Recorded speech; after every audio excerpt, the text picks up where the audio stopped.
오늘은 거듭나지 아니하면 이라는 제목으로 우리가 함께 말씀을 나누려고 합니다.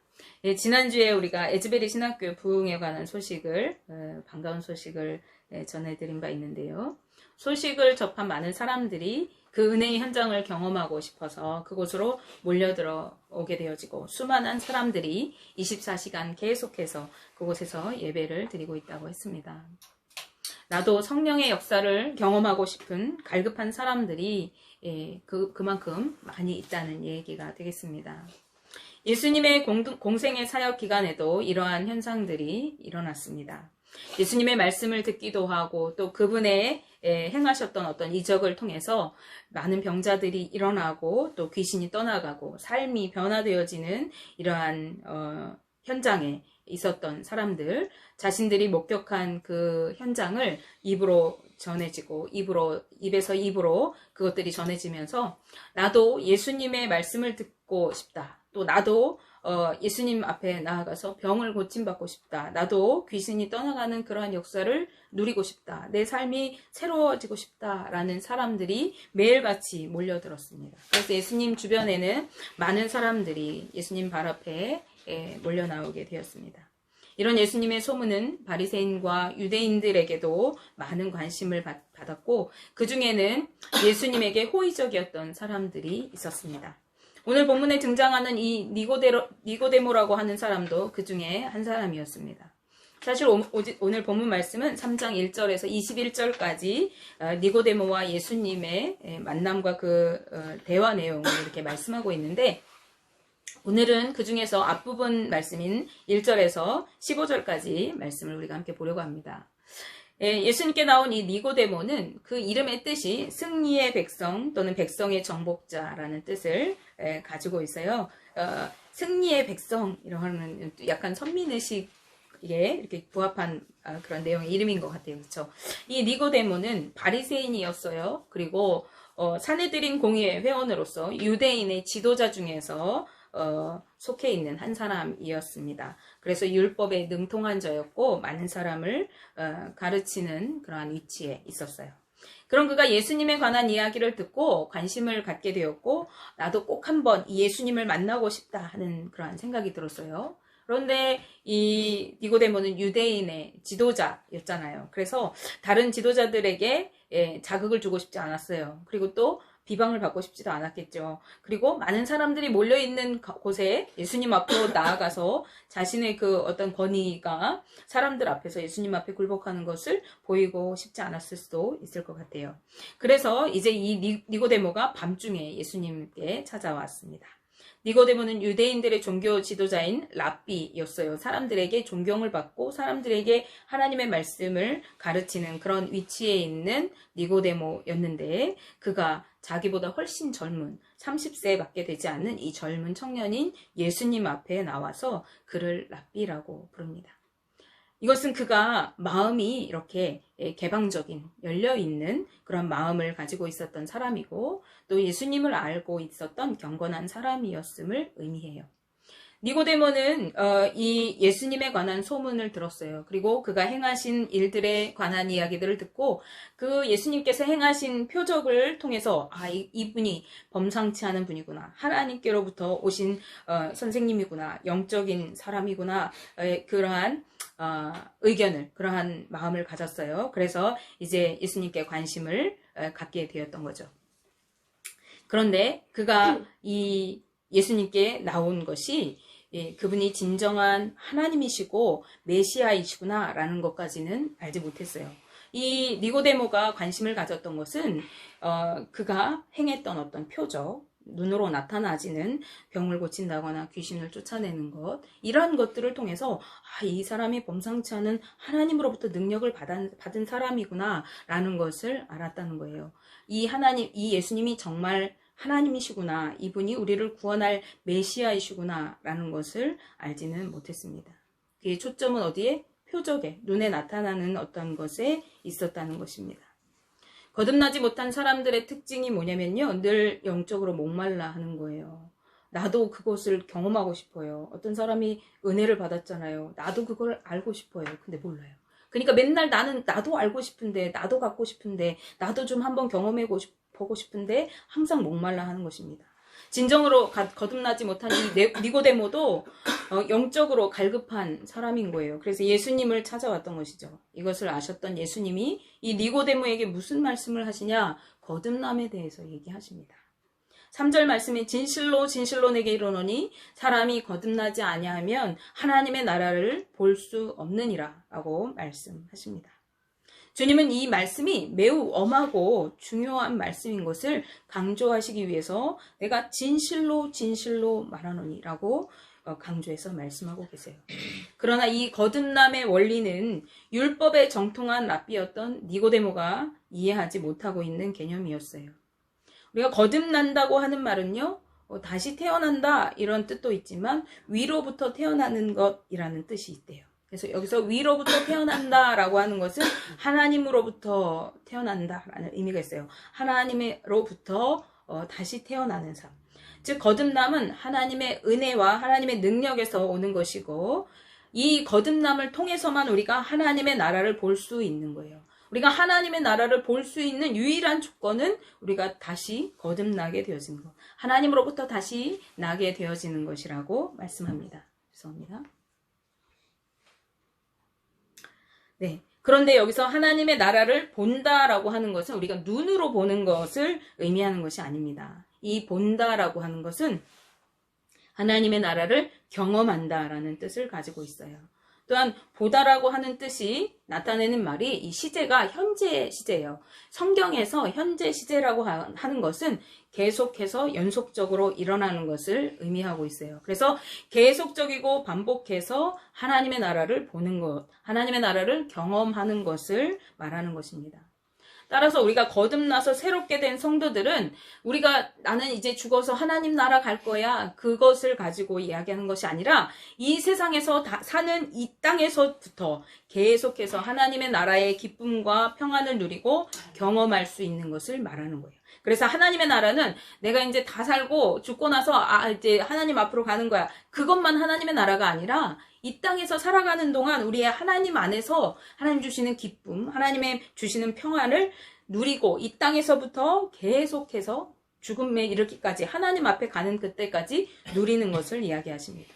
이것이 천국을 소유한 거듭난 자들의 신령한 삶인 것입니다. 그러나 니고데모는 이러한 신령한 일들에 대해서 지식이 없었어요. 왜냐하면 그의 다음 질문을 통해서 우리가 알 수 있는데 그는 사람이 우리는 계속해서 이렇게 늙어가고 있는데 어떻게 다시 태어날 수 있습니까? 우리가 이렇게 늙었는데 어머니 뱃속에 다시 들어갔다 나와야 됩니까? 라고 이렇게 질문하고 있는 것이죠. 신령하지 못한 이들은 하나님의 약속이나 그분이 하시는 어떠한 일들에 대해서 항상 어떻게? 라고 질문하게 되어져 있습니다. 왜냐하면 하나님의 일은 인간의 지식과 영역을 뛰어넘는 것이기 때문에 이 니고데모가 하나님의 이 초월적인 그 영적인 비밀을 인간의 지식으로 이해하려고 하다 보니까 인간의 지식은 한계가 있어요. 그러니까 그걸 이해하지 못하죠. 그렇기 때문에 어떻게 그런 일이 일어날 수 있는 것입니까? 어떻게 해야 그것을 누릴 수 있는 것입니까? 어떻게 그것에 이를 수 있습니까? 항상 묻게 되는 것입니다. 그러나 그러한 신령한 일들은 이러한 지식을 통해서 내가 성경을 많이 보고 이 성경적인 지식을 쌓는다고 해서 그것이 되어지는 것이 아니라 경험을 통해서 경험되어지는 경우가 많기 때문에 경험하지 못한 이들은 절대 이 영적인 지식을 알지 못합니다. 예수님은 하나님의 나라를 볼 수 있는 유일한 길은 하나님의 나라를 경험할 수 있는 그 길은 우리가 거듭나야 하는 것이라고 말씀해 주셨어요. 그렇다면 우리가 어떻게 거듭날 수 있는가? 5절 말씀에서 예수님은 또다시 진실로 진실로 너희에게 이르노니 사람이 물과 성령으로 나지 아니하면 하나님의 나라에 들어갈 수 없느니라고 말씀하십니다. 아까는 볼 수 없느니라인데 여기는 들어갈 수 없느니라. 동일한 말입니다. 보는 것, 들어가는 것. 아까 보는 것이 경험되어지는 것이라고 그랬죠. 하나님의 나라를 경험할 수 없어요. 하나님의 나라에 들어갈 수 없어요. 어떻게 할 때요? 물과 성령으로 거듭나지 않을 때. 여기서 물이 의미하는 것이 뭐냐면 물은 죄를 씻는 정화의 수단이에요. 그래서 죄사함을 받고 새롭게 새로워지는 것을 의미하고 세례와 동일시 되어지는 경우가 성경에는 많이 있습니다. 베드로는 사도행전 2장 38절에서 너희가 회개하여 각각 예수 그리스도의 이름으로 세례를 받고 제사함을 받으라라고 말씀합니다. 즉 예수 그리스도를 믿고 그분 앞에 자신의 모든 죄를 회개하여서 죄사함을 받고 새롭게 되라고 말씀합니다. 따라서 예수 그리스도 안에서 회개를 통해 죄인의 삶에서 이제 의인의 삶으로 새롭게 변화됨을 의미하는 것이 바로 이 물을 의미하는, 그리고 세례를 의미하는 것이라고 하겠습니다. 우리가 죄사함을 받고 새롭게 될 때, 그때에 우리에게 성령의 임재가 이루어지게 되어집니다. 사도 바울도 디도서 3장 5절 말씀에서 우리를 구원하시되 우리가 행한 바 의로운 행위로 말미암지 아니하고 오직 그의 긍휼하심을 따라 중생의 씻음과 성령의 새롭게 하심으로 하셨나니라고 말씀합니다. 우리를 구원하시는데 어떻게 해요? 중생의 씻음과, 죄 씻음과 또 성령의 새롭게 하심으로 우리가 구원을 받게 하셨다라고 말씀하시는 거예요. 이 거듭남과 성령의 임재를 통해서 우리는 육적인 사람에서 이제 영적인 사람, 즉 전혀 새로운 사람으로 변화되고 하나님의 나라를 누릴 수 있게 되어지는 것입니다. 이전에는 세상적인 가치관을 가지고 살아갔어요. 이전에는 세상의 어떠한 그런 관습이나 세상의 어떠한 지식적인 것들을 기준으로 해서 살아갔다면, 이 변화된 사람들은 영적인 사람이기 때문에 하나님의 성령의 인도함을 받아서 하나님의 말씀을 따라, 하나님의 뜻을 따라 살아가게 되어집니다. 이렇게 되어질 때 우리가 하나님의 나라를 온전히 누릴 수 있게 되는 거죠. 그렇지 않으면 하나님의 나라에 너희는 결코 들어갈 수 없다라고 말씀하시는 것입니다. 이 말씀을 들은 니고데모는 몹시도 이상하게 여기고 놀랍게 여겼습니다. 그는 율법주의적이고 지식적인 사고를 가지고 있었지만은 이 영적인 세계는 경험하지 못했기 때문에 무지하였어요. 그래서 이 예수님께서 말씀하시는 이 영적인 구원의 원리를 이해하지 못하고 황당하고 믿을 수 없는 이야기로 여겼던 것입니다. 예수님은 그런 니고데모에게 이렇게 말씀하세요. 7절 8절 말씀이에요. 육으로 난 것은 육이요 영으로 난 것은 영이니 내가 내게 거듭나야 하겠다 하는 말을 놀랍게 여기지 말라. 니고데모가 놀라워하고 있었던 거예요. 그 말씀을 듣고 이게 무슨 말이야? 라고 하고 있었던 거죠. 여기에서 육을 뜻하는 단어는 단순히 이 우리의 몸, 육체를 의미하는 것이 아니라 영과 대조되는 어떤 추상적인 것을 이를 때에 육이라고 표현합니다. 즉 하나님의 은혜를 떠나 있는 우리 인생의 부패한 본성을 뜻할 때 육이라고 하는, 이 사르스라고 하는 말을 쓰게 되어진 거죠. 하나님에 대한 지식이 없고 또 죽음으로부터 우리를 구해내줄 아무것도 없는 세속적인 영역을 우리가 육이라고 의미하는 것입니다. 모든 인간은 태어날 때에 죄의 속성을 가지고 전적으로 부패한 상태로 태어나게 되어져요. 왜 그렇죠? 우리 안엔 죄성을 가지고 있어요. 아담으로부터 비롯된 원죄를 가지고 우리가 태어나기 때문에 그렇습니다. 하나님과 분리된 인간성을 가질 수밖에 없는 존재로 우리가 태어나게 되어지는 거죠. 따라서 자신의 삶의 뿌리, 자신의 삶의 기준을 이 자연인 상태, 하나님을 모르는 죄악된 상태인 이 육에 두었을 때, 즉 육적인 것을 의지하여 살아갈 때에는 이 육체와 함께 우리가 소멸될 수밖에 없는 존재, 죽을 수밖에 없는 존재라고 말씀하세요. 이 우리 육은 죽으면 썩어질 것이잖아요. 근데 우리가 하나님을 모르면 어떻게 해요? 우리 영혼 자체도 함께 소멸하여 죽을 것이라고 이야기하시는 거죠. 우리의 삶의 뿌리를 어디에 두는가에 따라서 우리는 육에 속한 사람이 되기도 하고 영에 속한 사람이 되기도 하는 것입니다. 육체적인 것을 따라서 그것을 중심으로 살아가느냐, 성령을 따라서 살아가느냐 하는 것입니다. 이어서 예수님은 성령의 일을 바람에 비유해서 말씀해 주십니다. 우리가 성령은 눈에 볼 수가 없는데 바람도 마찬가지죠.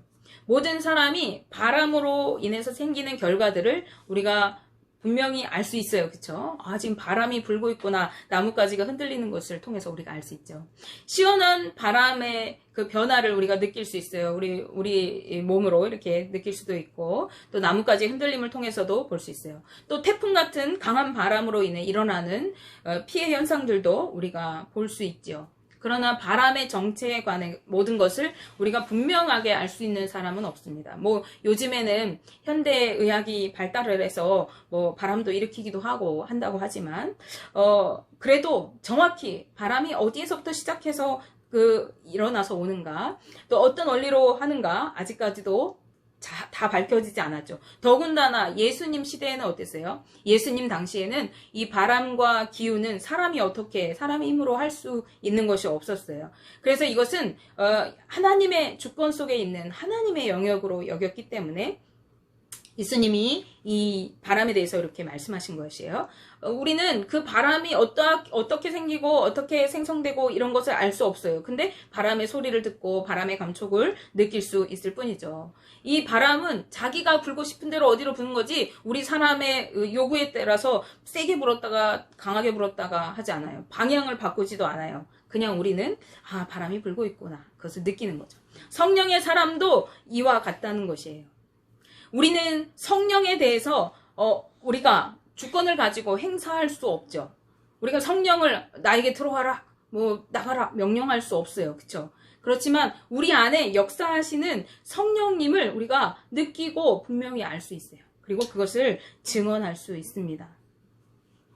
거듭난 사람의 삶이 이렇다는 것입니다. 성령의 존재와 역사에 관한 지식은 이처럼 내가 몸으로 체화하고 체험해서만 알 수 있는 것이에요. 그것이 어떤 놀라운 초자연적인 능력, 성령을 통해서 병을 고침받기도 하고 귀신 쫓아내기도 하고 성령을 통해서 어떤 역사들이 일어날 수 있어요. 그것을 통해서이든지 아니면 성령을 통해서 나의 성품이 고상한 인격으로 거룩한 생활로 바뀌어지는 형태이든지 성령이 우리 안에 임하시면 우리의 삶을 통해서 성령의 열매들이 맺히잖아요. 사랑과 희락과 화평과 오래 참음과 자비와 양성과 충성과 온유의 삶을 살게 되어져요. 이전에는 내 맘대로 막 살았어요. 욕심 부리면서 막 싸우고 막 아기다툼하면서 욕하면서 살았는데 성령이 내 안에 오시니까 내 삶이 변화되어져. 예전에는 제가 그렇게 원수같이 비었는데 이젠 너무 사랑스러운 거예요.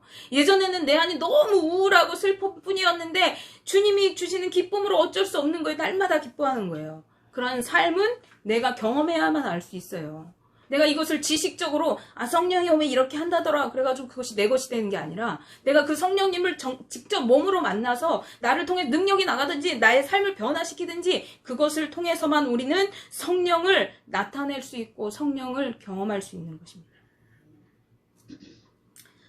그러므로 니고데모는 알 수가 없는 것이었어요. 그래서 어떻게 그러한 일들이 있을 수 있는지 예수님께 다시 묻습니다. 어떻게 그러한 일들이 일어날 수 있습니까? 그는 많은 사람들에게 율법을 가르치고 하나님이 원하시는 것이 뭔지, 하나님이 우리 인간들에게 요구하시는 것이 무엇인지를 끊임없이 알려주던 사람이었어요. 제가 지금 두려운 이유입니다. 그렇게 하나님의 말씀을 끊임없이 사람들에게 가르치고 그들을 율법으로 인도했던 사람이었음에도 불구하고 정작 자신조차도 본질적인 하나님의 능력에 관해서 이 영적인 것에 대해서 아는 것이 전혀 없었던 거예요.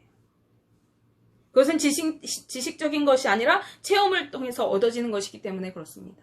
성령의 임재가 없는 사람은 알지 못하고 알 수도 없는 것이에요. 따라서 오랫동안 자신도 알지 못하면서 사람들을 가르쳐온 이 니고데모는 소경을 인도하는 것과 같은 삶을 살았던 것입니다. 이것이 니고데모뿐만 아니라 유대의 당시 종교 지도자들이 행했던 그 실상이고 그래서 예수 그리스도께 그들이 끊임없이 책망을 받았던 이유입니다. 그들은 거듭나지 못하였기 때문에 예수님과 거듭난 사람들이 그 원리를 말하고 복음의 비밀을 알려주었어도 그것을 받아들이지 않고 흘려보내고 있었습니다. 말씀을 들으면서 끊임없이 알게 되어지는 건 뭐죠? 예수님 당시에 하나님을 믿는다고 그렇게 열심히 율법을 지키고 그렇게 거룩하게 신앙생활을 했던 그 유대인들과 바리새인들이 정작 하나님의 구속사에서는 배제되었다는 거예요. 그건 왜 그렇습니까? 그들이 구원받지 못하고 영적으로 멸망길에 속하여 있음을 나타내요. 그들이 예수 그리스도의 복음을 받아들이지 않았기 때문에 그렇습니다.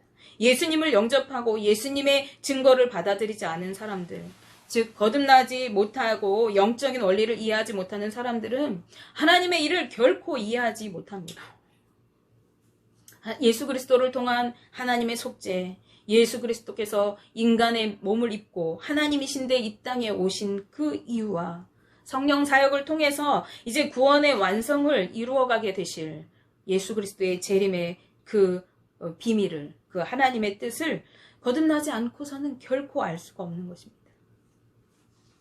예수님은 율법에 능통한 그가 잘 알고 있었던 광야의 노뱀 사건을 언급하십니다. 모세가 광야에서 뱀을 든 것과 같이 예수님도 십자가에 달려 높이 들려야 하는 것입니다. 그것은 예수님을 믿는 자들로 영생을 얻게 하시기 위한 것이었습니다. 15절 말씀인데요.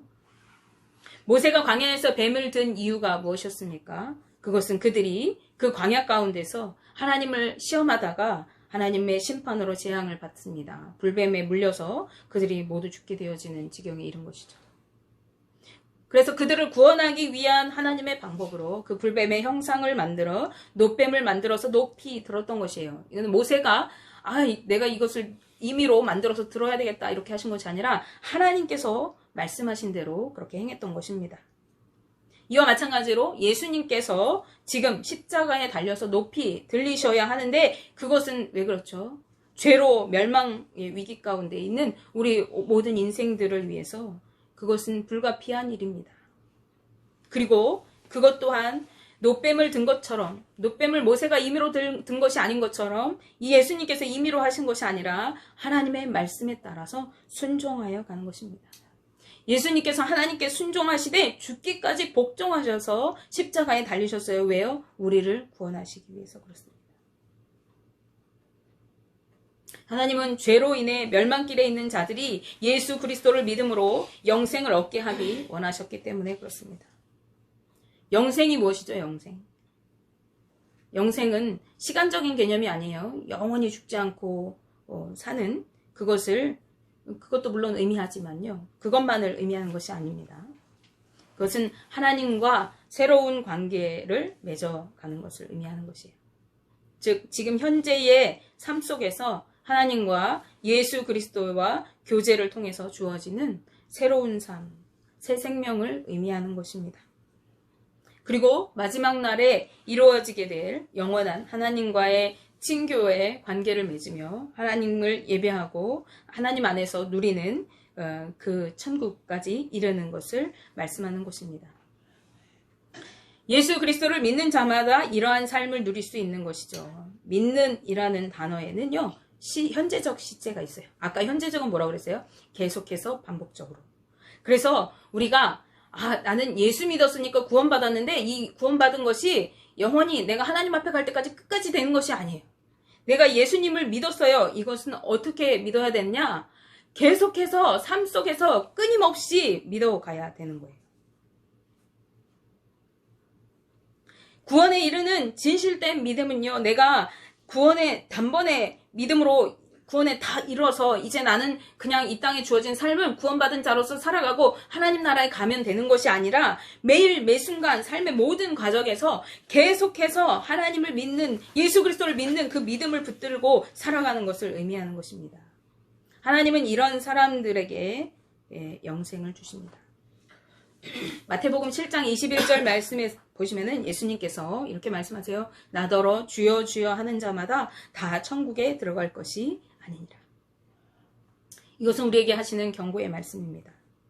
우리가 아무리 주의 이름으로 선지자 노릇을 하고 주의 이름으로 귀신을 쫓아내고 주의 이름으로 권능을 행하고 주의 이름으로 병을 낫게 하고 주님의 이름으로 말씀을 선포한다고 할지라도 수많은 사람들에게 아무리 율법을 가르치고 아무리 하나님의 뜻을 알려준다고 할지라도 그가 삶 속에서 매일매일 이 영적인 원리를 깨닫고 나는 주님을 믿습니다. 그 믿음을 삶 속에서 실천하고 나타내지 않으면 우리는 결코 천국을 볼 수 없다는 것입니다. 예수님은 너희가 매일 매순간 삶 속에서 너희의 믿음을 나타내라고 하세요. 우리는 세상에서 빛으로 반짝반짝 빛나야 돼요. 뭘 나타낼 것이죠, 우리가? 내가 잘 먹고 잘 사는 거 나타낼 것입니까? 내가 지평수 넓히는 거 나타낼 것인가요? 내가 하나님을 믿는 믿음 안에서 믿음으로 어떻게 삶을 승리하며 살아가는가를 나타내는 것이에요. 믿는 자들의 본을 보이는 것이에요. 그것이 빛으로 드러나는 것입니다.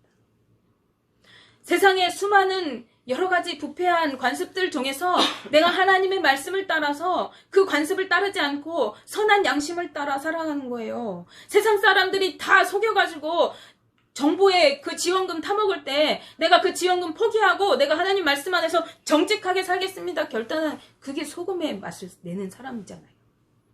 그게 믿는 자들의 삶인 것이죠.